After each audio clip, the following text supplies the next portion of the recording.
Most importantly, like when you think about storytelling, I think that there's a couple different ways to look at it. There's like your personal story and then, maybe like your brand story. And so I want you to remember, both of those things as we go through our conversation today.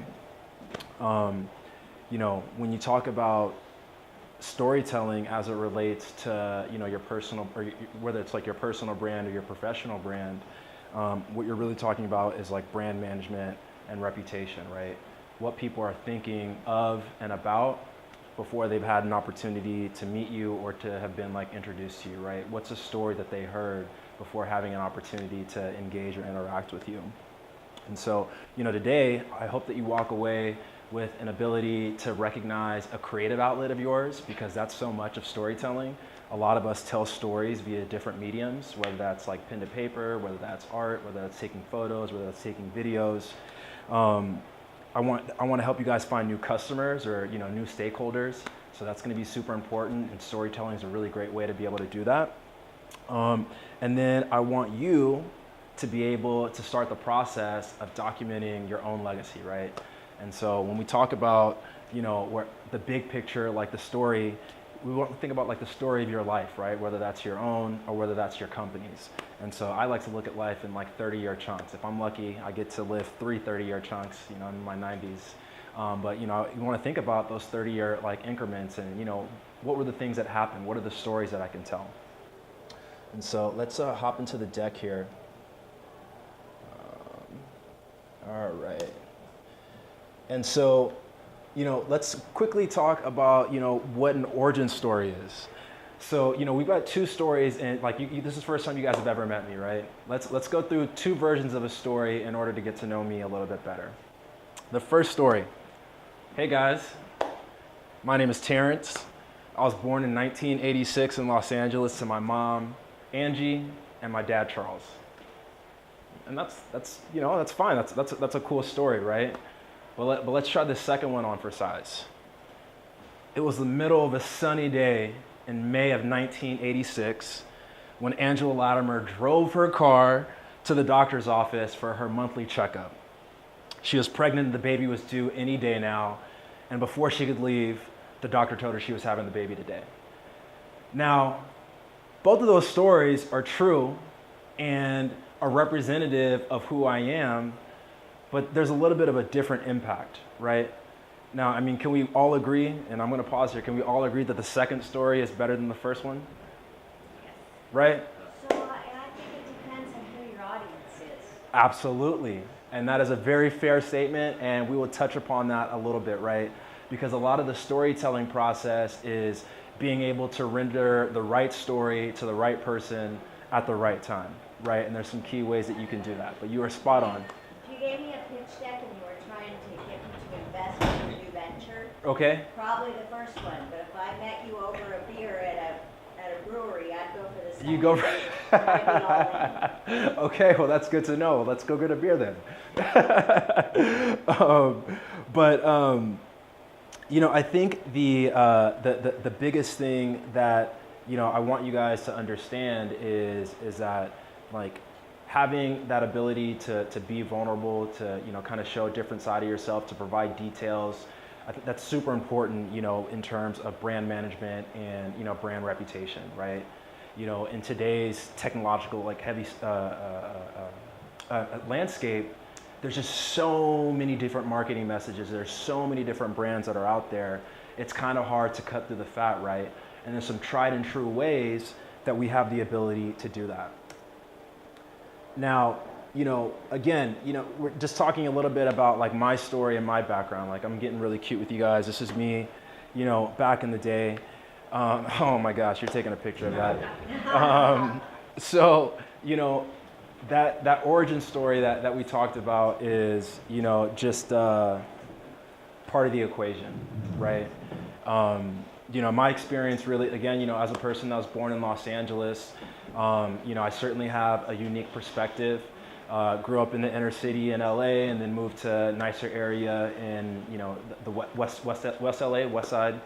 From there, I went off to college and, went to New York and moved back to Los Angeles. and really got involved in the startup scene.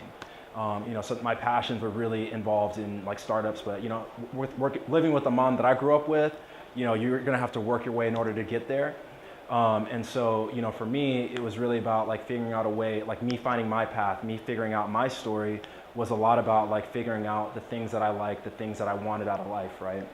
And so as I was working, kind of trying to get to this place in my career, I was just, trying out different shoes and, figuring things out and trying to figure out what I liked and what I didn't. I found out about myself through some time that I wanted to have a good time, that I wanted to, kind of create my own rules, that I wanted to help people. And, through a series of events, that's, my career, my professional development continued to increase. And so, some of the companies that I've been lucky enough to have been a part of include Dedicated Media, Visalis Sciences, and Savings.com, right? Me personally, like my background in terms of like my professional development, I've been working in the startup space for about 12 years, working with, some of these companies included. And I got to learn some really interesting things in terms of what it takes to launch and sell a very successful business, right? And so in addition to sales and business development being important, I realized just how important marketing was, how important brand strategy was in terms of, again, like number one, helping you get in front of your customers and then also helping you hit some of your long-term business goals. So all these companies were acquired, right? And so if I were to give you their brand story in a nutshell, I can tell it to you within 30 seconds. And that brand story was certainly a part of the reason why these companies were acquired. Dedicated Media was known as being a performance ad network, right? So that's why they were acquired by a satellite cable company that was looking to get in the performance marketing space because they had that reputation beforehand. Visalis Sciences was known for creating health and nutrition products that changed people's lives. At the time, they were creating really rich content with videos and photos about what the experience was like losing weight, with the product, right? Which, that was their customers creating user-generated content, which, in fact would help with the brand storytelling perspective. Savings.com, this company was acquired for $100 million by a company called Cox Media, right? And what did they do a very good job of? They created a brand around saving money. Believe it or not, the purchase before they had a concept before they even launched the company. They bought this domain for $1 million at the time, which was the most expensive domain purchase, I believe, in history. I think it was in 2012, and that was just because they understood the power of having a strong brand that you could build a vision around. Right? Does anybody have any questions so far? No? Cool. And so, I took that experience, that 12 years working with those startups, and I decided, hey, I think I can do that, right? Like I knew I wanted to have a good time, and I knew that I wanted to sell a company, and I spent all this time like watching these guys get rich and do all these really incredible things, and I figured, hey, let me go ahead and put my hat into the ring. And so today I work as a growth hacking consultant. So that's one of the reasons why I'm chatting with you guys today, is just talking to you guys about my experience, what I've seen in the market, kind of like my expertise. And I went ahead and founded some companies along the way. I work as a growth hacking consultant, and then I'm also building 2 startups. Food Tribe is my baby. I started working on this project, while I was working full time. Again, and that was part of that passion, right? Before I had a company, I had Food Tribe. And so, when I was working at Dedicated Media, I was putting in my, 40 to 50 hours a week, and I knew that I wanted to have some other type of impact. I didn't know quite what it was, so I took an inventory of the things that I loved and the things that I was really good at, and I knew that I loved technology, and I knew that I loved food. So before I had a company, I was just going out, talking about technology, talking about restaurants, talking about food, and documenting that experience as a blog. From there, I turned that into a product management course at General Assembly, where I learned a little bit more about, restaurants and technology and food and where it was going and all that good stuff, right? And continued documenting my experience and telling my story, getting involved in this community. And then before you know it, I'm with Marina and Rebecca at Ruckus Projects, where we're working at Impact Hub in downtown LA, and I'm continuing to talk about my experience building this company, right? And so what's happening is before I've been able to prove out my concept, before I've been able to enter the market, before I have a product or service to offer anyone, people know who I am, and I'm starting to identify the stakeholders and the community members that I want to be a part of, right? And what's the great thing about that is before I spend any resources building out a product or solution, they can tell me what I need to build. And that was the whole purpose around it, right? Well, the whole purpose about building a brand or telling my story before I even wanted to launch a product is that the sooner that you can get in front of your audience, the sooner that you can get feedback from them, you can start creating processes, solutions, so that you can take their feedback and turn that into actionable items to help you hit your long-term business goals. Does that make sense? And so that's Food Tribe, and so that's what I've been working on for the better half of a year and a half now. We've seen some really great milestones, and that has all become a part of the process. We had an Indiegogo campaign last year where we hit 80% of our goal, right? We're talking about it. Every time we have a new hire, we bring them on board, we ask them what they love about food. You know, they're talking about their experience. So branding and storytelling is not something that is just, you know, for the executive team or just for your community manager or your marketing team. The lore of your company, the lore of your personal brand is, again, your reputation, right? So the things that are happening to you on a daily basis, what people are saying about you on a daily basis, and then also your customers, right? Your customers and your employees, what their experience is like, what their reputation of your brand is, where they think that you're going, why they want to be a part of all of that. So that is certainly the culture that I am building into the culture of my team with Food Tribe. I mean, if you are a coder, if you're doing development work for us, you're writing a blog post on your 5 favorite egg rolls in LA, right? And you're just writing it from because you have a voice, and your voice deserves to be heard.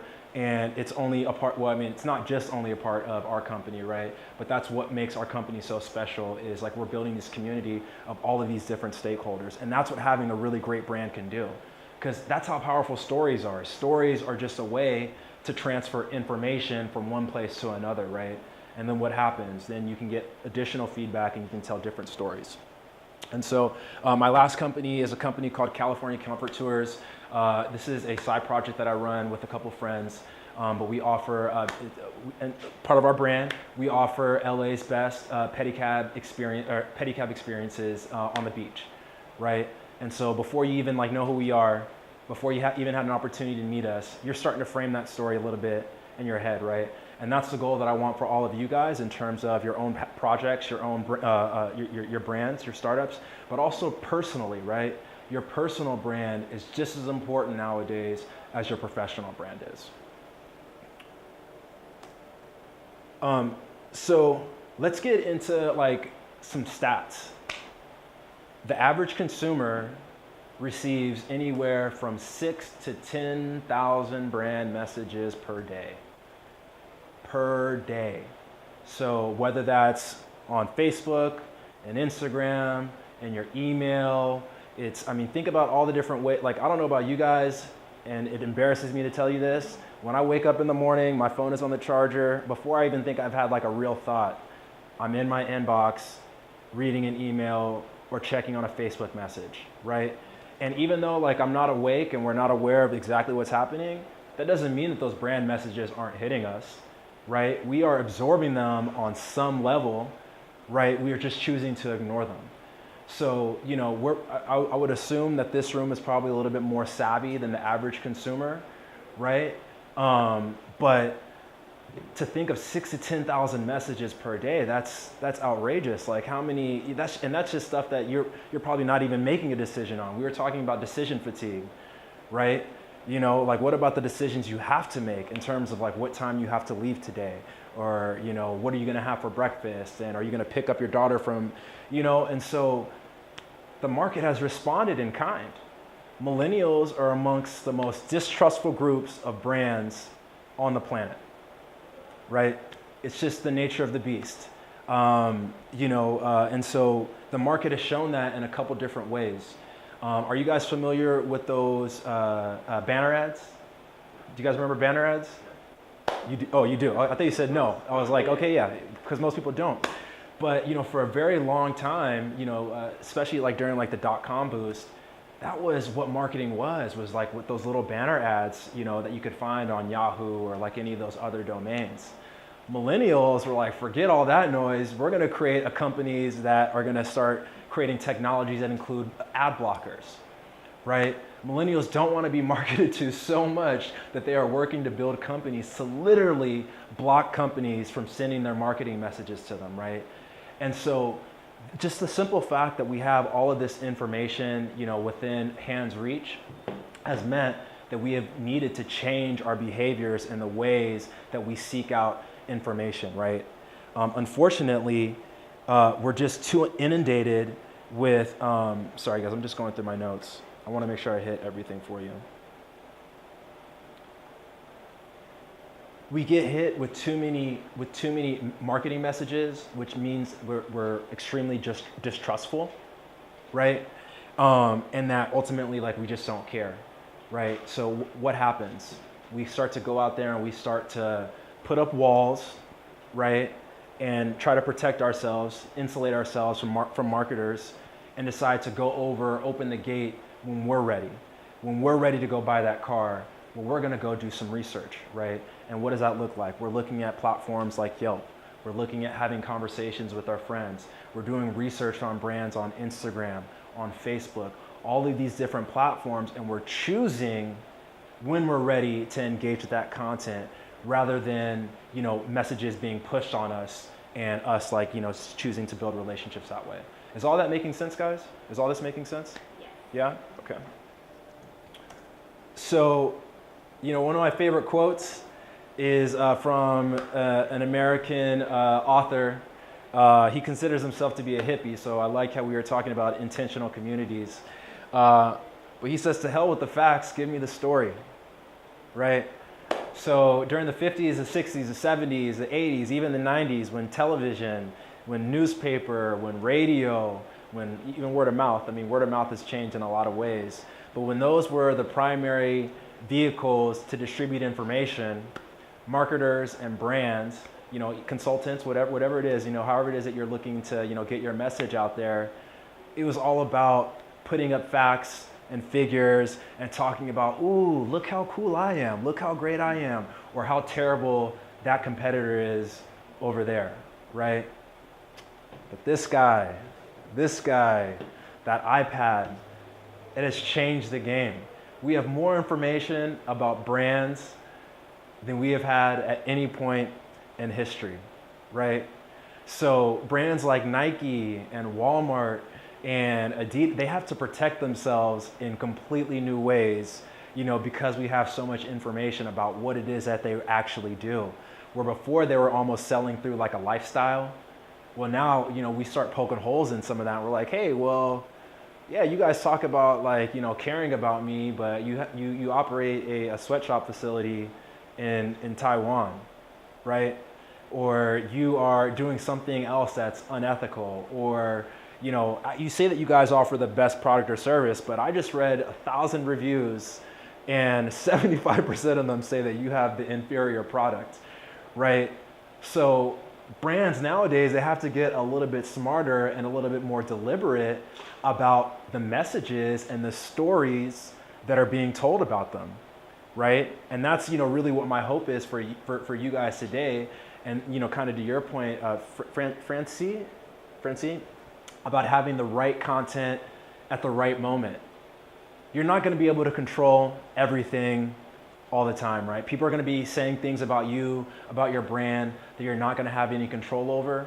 But if someone's really invested in you and wanting to get to know you better, kind of like a relationship, part of your job as a marketer, as a brand, as someone that's interested in protecting your brand, is to have the content available to them whenever they're in that research phase, that it meets their need at that moment, right? So, using that example that I talked about earlier, if Nike, for example, were having some problems with manufacturing or production processes, well, an example of that in controlling the narrative and telling the story is having a Facebook post or a video or a landing page on their site, which kind of explains their side, their story about, kind of what's going on. And that's the goal, right? Is to help influence the narrative of what's being said about your brand and being a part of the conversation rather than just flooding the market with your message and not understanding that people are saying things about you that you're not even a part of, that you're not even aware of. Make sense? Great. So to hell with the facts, let's get to the story, okay? And so when we look at some of the better brands nowadays that are doing a really, really good job, you guys can see that, right? Really good job telling stories. A couple of the brands that I think of off the top of my head are Airbnb. They do a really good job where it's almost a lifestyle now, right? Where Airbnb is about traveling and the experience of like food and culture rather than it is about being, I mean, they're essentially like a hotel company, right? They've just hacked hotels. But when you think about Airbnb, you think more about the experience of being in someone's home in a new city and living that lifestyle for, you know, a week or two or whatever it is, right? So Airbnb, like brands nowadays are almost becoming lifestyle brands rather than just being like pure product or service offerings. So Airbnb does a really good job. GoPro does a really good job, I think. Is there anyone else that you guys can think of that does a really good job of telling their brand story online? Patagonia, they do a really good also, right? Like, so what does the Patagonia brand represent? To me, it represents sustainable and wanting to actually make the world a better place at the same time. It's, Yep. the fact that they really know what their users want, what people want, that use their products. Absolutely. And Janice, what was the brand that you said, Uber? Yeah, Uber and Lyft. Absolutely. And Uber was doing a really good job, and we've seen the flip, right? So Uber, and I think that is an example of a brand not doing a very good job of matching up with the story that they're telling, right? And so Uber was like doing all this really incredible stuff, and for a while, everybody's like, oh, I love Uber. Like, they're helping people, they're giving people jobs, like all this great stuff. And then what happens? Drivers start releasing videos about, you know, experiences in the van or in the car, or, you know, people are talking about how they weren't able to get service or get picked up, and then stories start coming out about the CEO. So Uber had to, this is actually a perfect example of what has happened in Silicon Valley and why brand management is so important. Uber had to spend a bunch of money in order to hire a new chief branding officer whose pure job was to just come in and completely formulate a new brand or storytelling strategy. And then what happened in the meantime? Lyft started increasing their market share because the story was that Uber was the villain and Lyft was the good guy, right? So you have to be careful in terms of like, you know, what people are saying about your brand. But yes, I think that is a perfect example. And so one of my favorites is Pixar. Pixar is so well known for telling stories that people have actually made documentaries about their storytelling process, right? Like what it takes in order to create a Pixar movie. And so I thought that this would be a really fun exercise for us to do before we move into the next section of the presentation, which is going to be a lot more interactive. So, you know, whenever they are kicking around an idea for a movie with the Pixar room, more often than not, this is at least one of the exercises that they will do, you know, as a team in order to really get to the core elements of telling a story.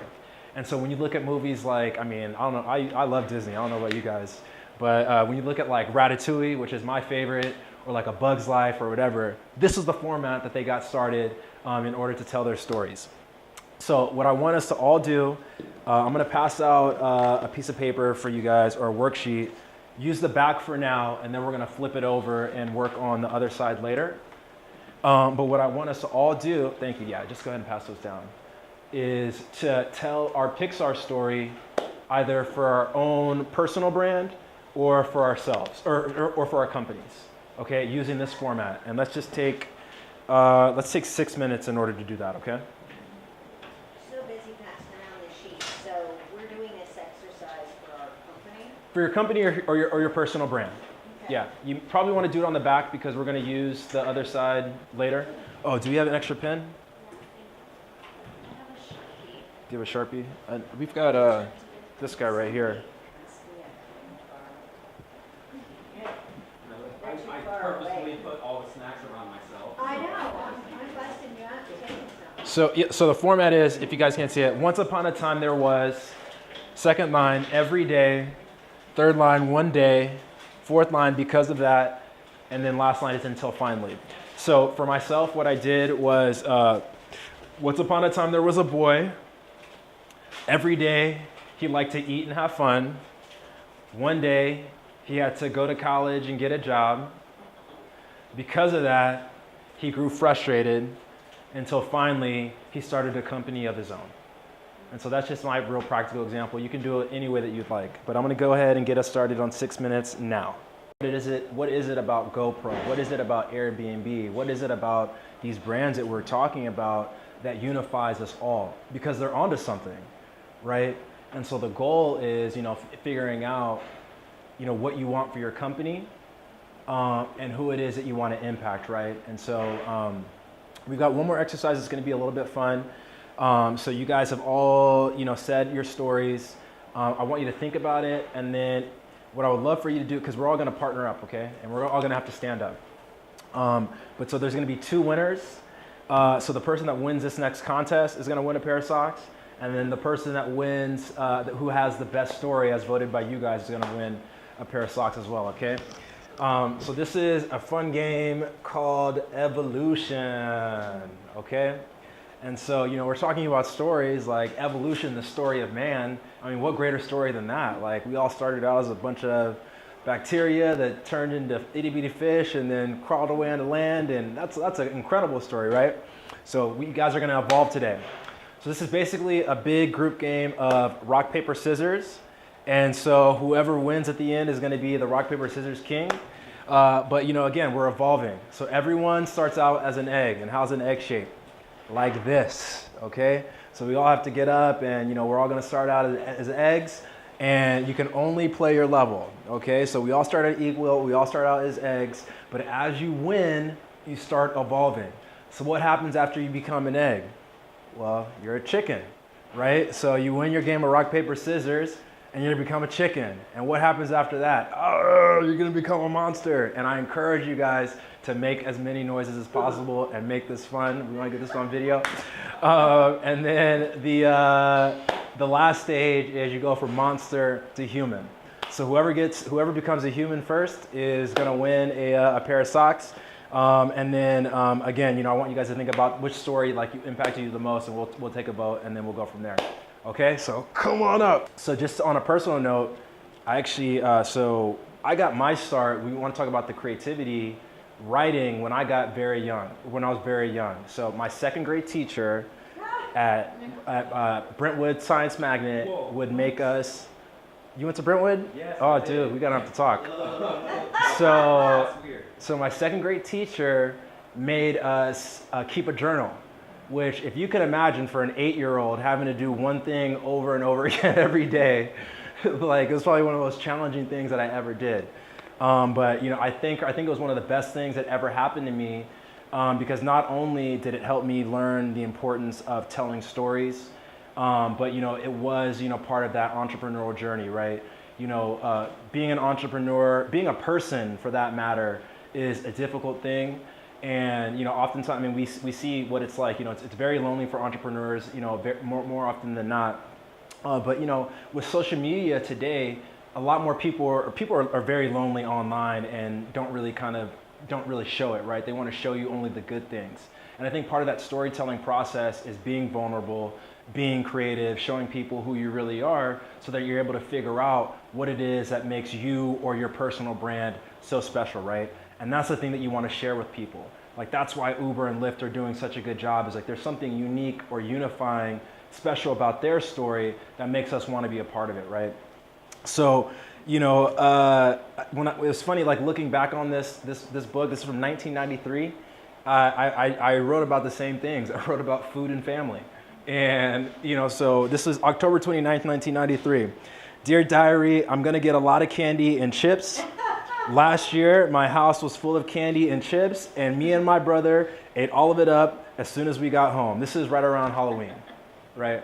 And so it doesn't really have anything to do with the story per se, but that's the type of vulnerability that I would encourage for all of you and for your brands, is to get to the heart, to get to that childlike experience of what it is to be a person and for your company, right? Because that vulnerability that a child has is what resonates with people, right? And that's what you want for your future customers. Have you ever done any work around purpose, your own purpose? Yeah, yeah. Because what I know about purpose is it's a river that runs beneath our feet. It's always been present within us. Right. And so you just proved that with this link connection between who you are in relationship with food. Right. And now look what you're doing. And I laugh. I mean, this is nonprofit volunteer work I do, so it's not my profession. But when I was a little girl, I played mermaid. Right. And I'm a scuba diver, and what I do as a volunteer is repair and restore reefs. Totally. That's awesome. So my little mermaid, right? So map back to that and can really find the connection between what you do today. Well, so, and that's what I really want for you guys and your brand. But yes, to your point, and that's the stuff that your customers are going to love. That's the point, right? It's like, yes, they want to hear about the great things about your product or your service, but they want to know about the people that are able to make that product and service come alive, right? What were the experience like? Like, because again, it's not about that wall of separation is becoming, smaller and smaller. Like, people are getting to learn about all of your business or your business's business, whether or not you like it, right? So, when it comes to like relationship building, it's like, hey, I want to get to know you. So I'm going to start revealing things about you or about myself, and then you're going to reveal things about yourself. And then before you know it, we're going to figure out the things that we like about each other and the things that we don't like about each other. And from a business perspective, the things that your customers don't like about you is not necessarily bad. It's just things that you have to get better at, right? And one really good way of doing that is by telling your story, about talking about not just the good things about your businesses, but some of the challenges that you guys are facing, because that makes you more real and someone that you want to connect, right? We want to find that sense of authenticity. So Gary Vaynerchuk, one of my favorite guys, again, he was somebody that has been super impactful. He released this great quote, and just, perfect example. When I was working on Food Tribe on the side, I was blogging full time or blogging on the side and working, 50 to 60 hour weeks. And it was super challenging, right? Like, I was, managing 6-figure deals for, for companies like Adidas and like the Honest Company. But I knew that I didn't want to work here forever. And so I happened just one day randomly at work was watching a YouTube video that Gary Vee had put out at the time, which was part of like the Shopify competition. He did this partnership with Shopify. And it was about a 3-minute video, and he talked about how if you're in your 30s and you have a goal and you're not spending, and even if you have a full-time job and you're not spending, 30 hours a week on your side project, you're not serious about your passion, right? And so that video might not have resonated with anyone at any other moment in time, but for where I was at that stage in my life, it just changed my perspective, right? So now whenever Gary Vaynerchuk puts out a video, you best believe if I have time, I'm watching at least 30 seconds of it. If he recommends a product or a service, you best believe I'm at least considering it, or I'm clicking a link or looking at it, right? And it's because he provided so much value by telling his story and about the commonalities that he and I shared, right? The way that he had that perspective on what it takes to launch a business, a successful business, is by talking about the things that he did and the challenges that he faced in order to grow his company, right? And so as a pure value-added thing, I'm sure it's therapeutic for him to be able to tell his story, but also it's a way to find new customers, new stakeholders, and build new relationships, right? And your brand, what you want is for your brand to outlive your current base of customers. Because if that happens, then that's something that never dies, right? We're not talking about 30 years at a time. We're talking about your grandkids inheriting a company and like continuing to innovate. So this great quote of his: the incredible brand awareness and bottom line profits achievable through social media marketing require hustle, heart, sincerity, constant engagement, long-term commitment, and most of all, artful and strategic storytelling. Now, Gary Vaynerchuk is like me and he talks a lot, but I have a hard time reading this and not thinking that every one of these adjectives or these keywords weren't impactful. Hustle, heart, sincerity, engagement, long-term commitment, and most of all, artful and strategic storytelling. And what are those elements of? To me, those are elements of relationship building, right? And that's what branding is. Branding is developing relationships with your customers. So, do we have time? Because I do want to give us some time for a Q&A. But so, I did a blog post a little while ago on, because again, I was trying to figure out what I wanted for myself, what I wanted out of life. And so I did this exercise where I wanted to figure out my next 30 years in the next 3 minutes. So you guys all have this document right here, this workbook. And so what I want you to do is, again, we can apply the story that we told ourselves for our own personal brand or for our business. But when we talk about legacy, those 30-year benchmarks for either yourself or your customer, what do you want your legacy to be? So step one of this exercise is I want you to think about 5 keywords that represent themes, large themes in your life, whether that's like, career, whether it's family, whether it's like a life goal, like you want to travel, whether it's like a dollar amount that you want to hit. And then from there, I want you to think about what you need to do in the next 3 years in order to get there, right? Like what sort of things would you have to see? Would you have to work for yourself? Do you need to like enroll in school? These are like, kind of like tentpole moments, right? The third step is to create 3-month goals. And so what I want you to do here is like, okay, knowing where you want to be in 30 years, knowing what you need to do in the next 3 years, in the next 3 months, what do you want to see that are actually helping you get to that point, right? I want you to think about like the things that you're going to have to do in the next 3 months, whether that means, creating a budget. Does that mean, applying to a grad school? Does that mean, I want you to start thinking about those type of goals that you can create for the next 3 months. And then step 4 is thinking about those tactical things that you can do in the next 21 days, the next 3 weeks. They're going to help get you there, right? And so once you start figuring out what your long-term vision is, whether it's for yourself or whether it is for your company, you're going to literally be creating a roadmap for you to start telling those stories that we're talking about, right? Because the next step is to like not only go out and execute, but then start documenting what that experience is and putting it out into the world. So let's take 7 minutes for this one as well.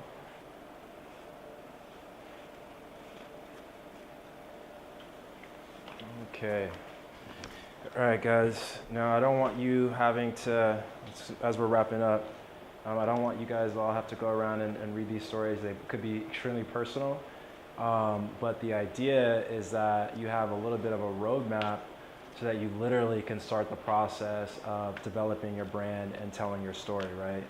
Now the other part, and this is where you're gonna have to get a little bit more creative, is in terms of like executing against that, right? So I've got a couple tips for you. Got a little bit of a typo here, apologies. But first up is you wanna create everywhere, right? So you're living your life, you're working, you're living your life, you're building your companies, you're building your brands, you're interacting with clients. And so that's an opportunity to start creating right now, right? Whether that's like a social media post, whether that's like a video documenting like a client meeting, or checking in or doing a Facebook Live or social media post. But the idea is that you start matching your 2 lives together, right? Your offline life, where you're doing like events and experiences, and your online life, right? The online communities that you're participating in. And so what that means, again, it's like as you're going out and living your life, it's like, well, number one, you certainly need to be spending some time hanging out at those places that your stakeholders are hanging out, your future customers, the people that you want to be in front of. But then also, like as you go back online, start figuring out where those guys are online and start developing relationships there and creating content there. Does that make sense? Great. And I want you guys, again, everyone has a story. Like some people have better stories to some people, but no one's story is better than the other, right? Some people just might just be a little bit better at telling those stories, right? And so, I think that is a big thing. You might think that you have the most boring story in the world, and to someone else that you maybe haven't had a chance to meet before, you could be the most fascinating person on the planet, right? And it might not always feel that way because you're so busy living your life, but you have something of value to add, right? And part of that just means talking about it and seeing what people have to say. So, you know, when you want to start telling your story, and you want to start figuring out what it is and where you're going, you want to ask yourself 3 things. Who are you? What have you done? And where do you want to be, right? And I think those 3 things are pretty good indicators. Like, you know, you look at, you know, where I was a kid that grew up in LA, and I went through college and worked my way through restaurants. And I knew that I wanted to start a restaurant technology company that gave back. And obviously I can fill in a lot more gaps there, right? In terms of like what I can get descriptive in terms of like what it was like mopping the floors at Outback Steakhouse after a day of work, and how that experience was, I was going to take with me, you know, when I wanted to build this restaurant technology platform. I wanted to build a feature that, you know, could help a janitor do his job better, right? That's just an example of, you know, something happening to me and how that impacted the company, the legacy of the company that I wanted to establish, right? So just some things to think about. You know, I'm throwing out some quick facts at you guys. Again, you know, organic reach is something that is slowly going away. Whether it's Facebook, whether it's Instagram, whether it's Snapchat, these guys are in the business of making money. They are ad platforms, right? And so as ad platforms, they want your marketing dollars. But if you're doing a really good job with branding, right? Organic reach, like well, actually I want to take a step back. So organic reach is certainly going to be important, but what Facebook and these platforms reward more than anything is engagement, right? So if you put out a piece of content, a video, if people are liking it, commenting on it, sharing it, all of that good stuff, then all of a sudden the organic reach is going to be a little bit higher. But if you're just posting every day and you know you've got a platform like Buffer or you know any of those other platforms that are just posting for you automatically online, good luck, because my guess is that people aren't going to see them. Recent stat came out that pages that had Facebook pages that had audiences with over 500,000 likes, less than 2% of their audience were organically being hit with their posts, right? So was it less than 50,000 people? Way less than 50,000 people. 10% is 50,000 people, right? So a fifth of that. That's kind of a scary stat. Like if you've just hired somebody to handle your social media marketing and you know you're paying them $60,000 a year, maybe you want to focus on like, yeah, social media strategy is certainly important, but what's the deeper part? It's the storytelling. It's a story that you're looking to tell, right? And if you're telling a really rich story online, what's going to happen is people are going to see it and they're going to engage with it and they're going to increase what happens, and it's going to increase the reach, and you're going to tell the story to more people.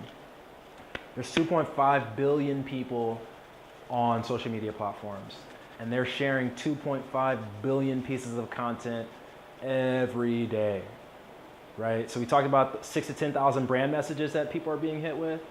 In terms of like user-generated content, like all the content that's coming out on the internet, 2.5 billion posts are happening online, right?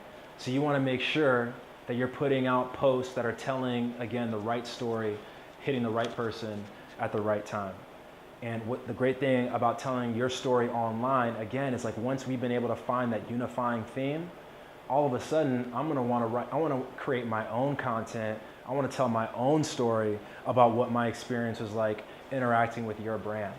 If I'm an Uber driver and you know Uber allowed me to get my time back so I could spend time with my family, well, all of a sudden, if Uber says, "Hey, we'll send you $1,000 to you know send us drivers," well, all of a sudden I'm gonna get on my video and I'm gonna call my friend and be like, "Listen, dude, Uber's a cool company because for every one of you that sends me over, they're gonna give me $1,000. But I'm telling you right now what my personal experience was like, and my personal experience is Uber is the best company on the planet. Let me tell you why." And that's what great brand strategy does, is great brand strategy takes it so that after a while, you're not telling the story, your customers are telling your story. And that's what you want, right? All press is good press. You want people talking about you even though you're not in the conversation, and they don't even feel it, because what happens is that you're slowly influencing what people are saying. And that's based on what you're doing, the events that you guys are having, the products that you're releasing, the campaigns that you're doing, the partnerships that you have, the successes that you guys are having. Those are the things that people want to see more about.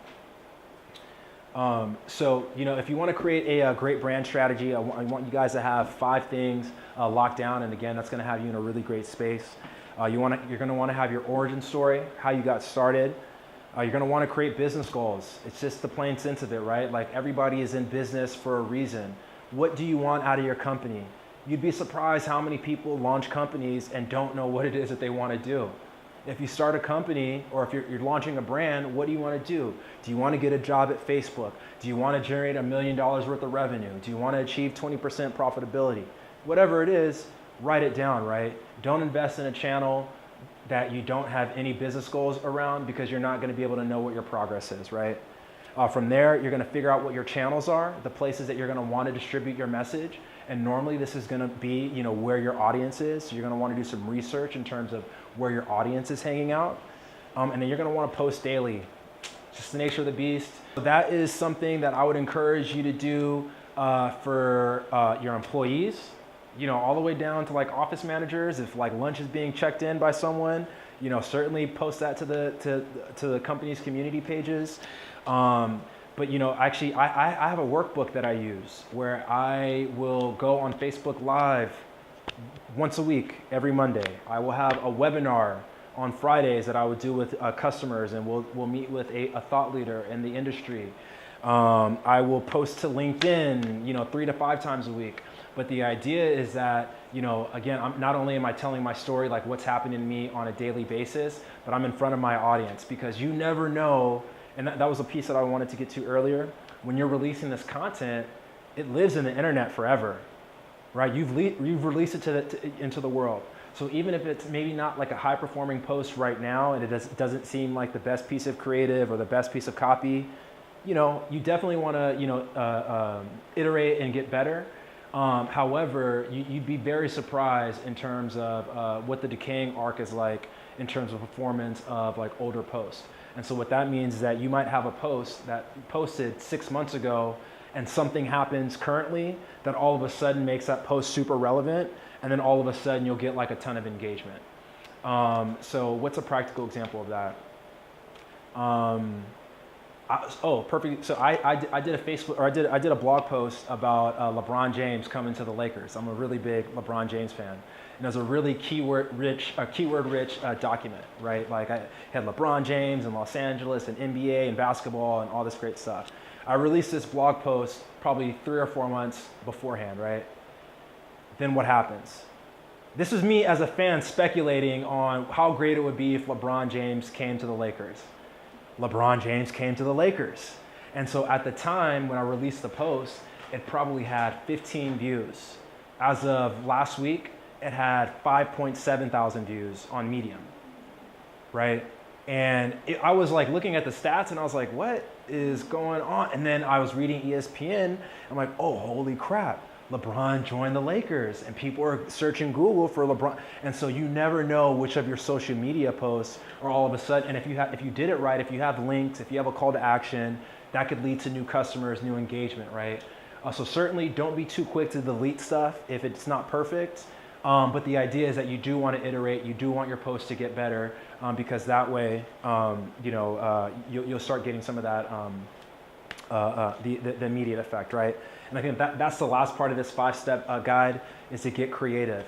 Figure out how you like to tell stories, how you like hearing stories, how, like the stories that you love to hear, and then start doing it, right? Like I like to tell stories via blog post, right? Like, and so I like to write. So every morning I give myself an hour to write creatively, right? And then we can turn that post into something else. I can turn that post into a Facebook Live, right? And then I can have my team take the audio from that video and then turn that into a podcast, or they can strip that audio and turn that into a video, or excuse me, into a blog post, right? But the idea is that I leverage the channel that allows me to be most vulnerable, most creative, most like storytelling, right? Most authentic. And then we just figure out different mediums and different channels in order to distribute it, right? And that's the science side, right? So like branding is really like the art and science. And we want the two of those things. And so again, this is just kind of wrapping us up here, guys. The idea is that, if we're creating these really rich stories, we're all we're doing is we're building really great relationships. And if we're in business, we're just pushing them over towards that conversion, right? Which is what we're looking for. So, if you look at what the buyer journey is like, or what the process is like before you like buy something or before you sign up for something, it starts here, right? At awareness. You have to become aware of the brand, before, or of your need at least for that brand before you're willing to do anything or before you're willing to engage. After you're aware of it, you might start to seek out additional information, right? Information about the brand, about the solution, about the product, about the service. And as you start getting additional information, then you start to consider, right? You start looking at your options, and then before you know it, you make purchases. Well, if you're doing a great job of branding, you're gonna have a really great piece of content that makes someone aware that they have a problem, right? You're telling a story that makes them aware that they have a problem. You're creating a blog post that if they wanna seek information about the problem, well, immediately after watching this 60-second video about the problem that they have, they can click on a link to a blog post that's gonna give them additional information about how to solve it, right? And then from there, if you want to, this is when you maybe want to start getting into like product features and then start talking about what makes your product or solution so much better, right? And then before you know it, you send them to a landing page where they can make a conversion or a purchase. But the idea is that you have content at all levels of the buyer journey that resonate with that person in that exact moment so that they're so tied into your brand story that it's like turning pages to a book, right? They just can't wait to get to the end and either hand over that credit card or sign up via email or whatever it is, right? And at that point, because you've done all this work, you guys are dating, right? She's not a girl on, or they're not somebody on Tinder that you are swiping left or right to. It's like, oh, you swiped right on Tinder, you got a cup of coffee, then, you went on a hike, and then, next thing you know, you're getting dinner, and then she's meeting your friends or he's meeting your friends, right? Brands, we talked about that 6 to 10,000 brand messages a day. They're asking you to meet mom and dad on the first night, right? You don't want to meet mom and dad on the first night. You want to take your time, and the great way to do that is by telling your story in chunks. So last quote for you guys before we wrap up. Jeff Bezos, another monster. You think about Amazon, right? What is Amazon? Amazon is, what does even that keyword mean? I think of Amazon and I think of a jungle, right? So what is Amazon doing? It's helping you navigate the online jungle and find like the products and services that you care about most, right? And they've obviously innovated in some crazy ways. But Bezos says, a brand for a company is like a reputation for a person. You earn reputation by trying to do hard things well, right? And that's going back to what we want for your legacy. What do you want to be remembered for? Doing something tough that no one else could have done, right? And so, on that note, guys, thank you so much for your time. Definitely connect with me on Medium and LinkedIn. Those are two platforms that I'm telling my brand story on. I love networking with other entrepreneurs and other professionals. If you guys have any questions for me, definitely feel free to contact me there. But that's it.